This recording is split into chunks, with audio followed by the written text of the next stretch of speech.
warahmatullahi wabarakatuh. Halo semuanya.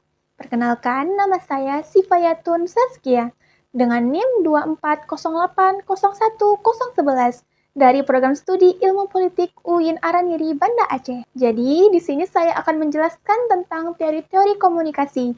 Tapi sebelumnya, teman-teman ada yang tahu nggak sih apa itu komunikasi? Jadi, komunikasi itu adalah suatu proses penyampaian informasi atau pesan dari suatu pihak ke pihak lain melalui media tertentu, dengan tujuan membangun pemahaman bersama. Proses ini melibatkan berbagai aspek, termasuk komunikasi verbal seperti lisan atau tulisan, dan juga nonverbal seperti bahasa tubuh, ekspresi wajah, di mana memiliki tujuan seperti perubahan sikap, pendapat, atau perilaku. Selanjutnya langsung saja ke pembahasan kita, yaitu teori komunikasi. Jadi, ada 6 teori komunikasi. Yang pertama itu ada teori jarum suntik. Yang kedua ada teori kepala batu. Yang ketiga ada teori kegunaan dan kepuasan. Yang keempat ada teori lingkar kesunyian. Yang kelima ada teori penanaman. Dan yang terakhir ada teori agenda setting. Yang pertama, saya akan membahas tentang teori jarum suntik. Teori jarum suntik atau hypodermic needle theory adalah salah satu teori paling awal dalam studi komunikasi massa. Teori ini muncul pada tahun 1920 sampai 1940-an pada masa ketika media massa seperti radio, surat kabar, dan film mulai punya pengaruh besar dalam kehidupan masyarakat.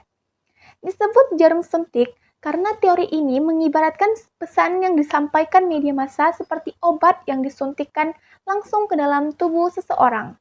Dalam teori ini, komunikasi massa yang menyatakan bahwa media punya kekuatan besar untuk mempengaruhi pikiran dan perilaku masyarakat secara langsung. Audiens dianggap pasif. Mereka menerima pesan dari media begitu saja, tanpa berpikir kritis, tanpa mengetahui benar atau tidaknya berita tersebut. Contohnya seperti pada siaran radio War of the Worlds pada tahun 1938. Siaran ini menceritakan tentang adanya makhluk asing seperti alien yang datang ke bumi. Dengan berita tersebut, banyak pendengar panik dan takut karena mengira bahwa berita itu benar adanya. Begitulah contoh nyata bagaimana media massa langsung mempengaruhi emosi dan perilaku seseorang. Selanjutnya ada teori kepala batu. Teori kepala batu atau obstinate audience adalah teori dalam komunikasi massa yang menyatakan bahwa media tidak selalu mampu mengubah sikap atau perilaku seseorang secara langsung. Karena pada dasarnya setiap individu sudah punya pendapat, sikap, dan keyakinan sendiri. Istilah kepala batu dipakai karena menggambarkan orang yang keras kepala. Artinya, walaupun sudah mendapat banyak informasi dari media, pandangannya tetap tidak berubah. Dengan kata lain, media bukan alat yang menyuntikkan pengaruh secara langsung, seperti teori jarum suntik yang kita bahas sebelumnya, tetapi hanya memperkuat apa yang sudah diyakini seseorang. Contohnya seperti iklan rokok. Orang yang sudah yakin rokok berbahaya akan semakin yakin setelah melihat iklan anti rokok bahwa rokok itu memang berbahaya. Tetapi sebaliknya, bagi perokok berat yang sudah keras kepala, iklan itu tidak mengubah pandangannya sama sekali. Bahkan bisa membuatnya mengabaikan dan semakin menolak pesan tersebut. Yang ketiga, ada teori kepuasan dan kegunaan. Teori kepuasan dan kegunaan atau use and gratification theory adalah teori komunikasi massa yang menjelaskan bahwa audiens bukanlah pihak yang pasif, tetapi aktif dalam memilih media sesuai dengan kebutuhan dan kepuasan yang ingin dicapai. Artinya, orang menggunakan media bukan karena media mempengaruhi mereka, tetapi karena mereka mencari sesuatu dari media itu, entah itu hiburan, informasi, pelarian dari stres, atau bahkan hanya untuk bersosialisasi.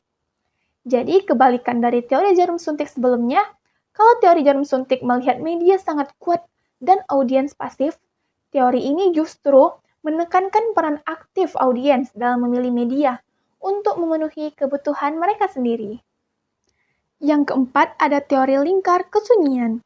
Teori lingkar kesunyian atau spiral of silence theory adalah teori dalam komunikasi massa yang menjelaskan mengapa sebagian orang memilih diam dan tidak mengungkapkan pendapatnya di depan umum. terutama kalau mereka merasa pendapatnya berbeda dari mayoritas.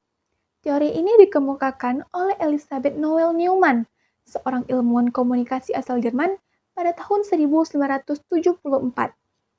Ia berpendapat bahwa manusia takut dikucilkan secara sosial. Karena itu, kalau seseorang merasa pandangannya tidak sejalan dengan opini mayoritas, dia akan lebih memilih diam daripada mengungkapkannya. Diamnya sebagian orang ini lama-lama membuat pendapat mayoritas semakin kuat, sedangkan pendapat minoritas semakin tenggelam.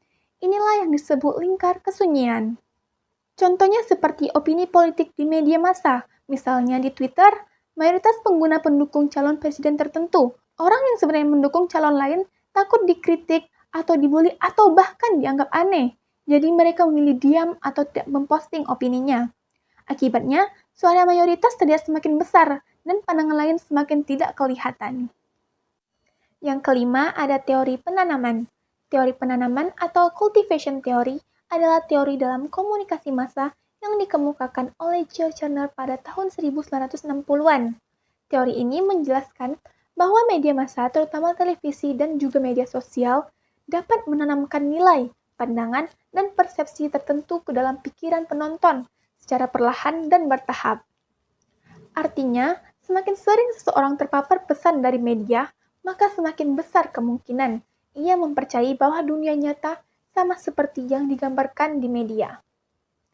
Teori ini tidak bicara soal efek langsung seperti teori jarum suntik, tetapi tentang efek jangka panjang bagaimana media bisa membentuk cara berpikir dan pandangan hidup seseorang.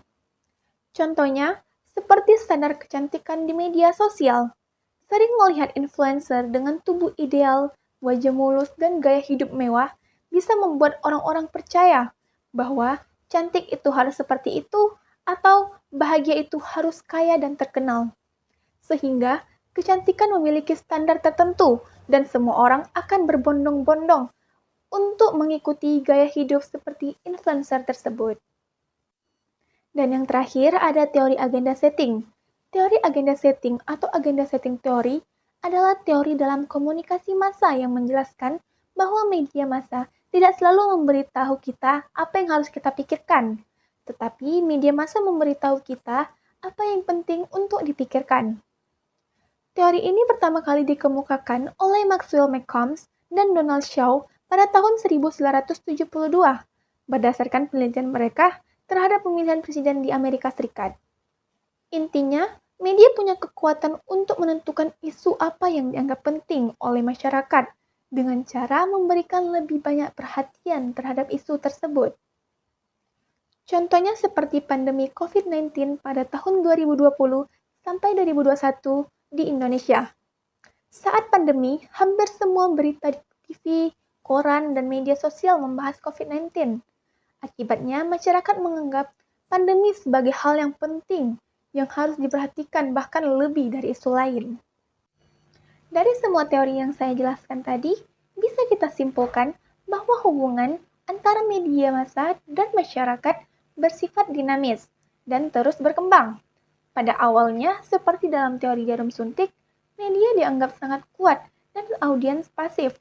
Namun, seiring waktu, teori-teori baru seperti teori kepala batu dan teori kepuasan dan kegunaan menegaskan bahwa audiens juga memiliki kekuatan untuk menafsirkan, menolak, atau memilih pesan media.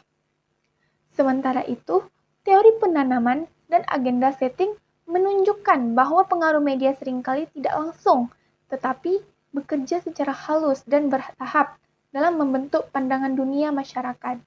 Sedangkan teori lingkar kesunyian memperlihatkan bagaimana opini publik dan tekanan sosial dapat membungkam suara minoritas melalui kekuatan persepsi mayoritas yang dibentuk media. Secara keseluruhan, teori-teori tersebut mengajarkan bahwa media memiliki peran besar dalam mengarahkan persepsi, opini, dan nilai sosial masyarakat. Audiens tidak sepenuhnya pasif, tapi punya kemampuan memilih dan menafsirkan pesan. Pengaruh media bisa bersifat langsung dan tidak langsung, jangka pendek atau jangka panjang, tergantung konteks sosial, budaya, dan teknologi yang ada. Jadi, sekian penjelasan saya tentang teori-teori komunikasi. Maaf jika ada kesalahan dan kekurangan. Saya tutup. Wassalamualaikum warahmatullahi wabarakatuh.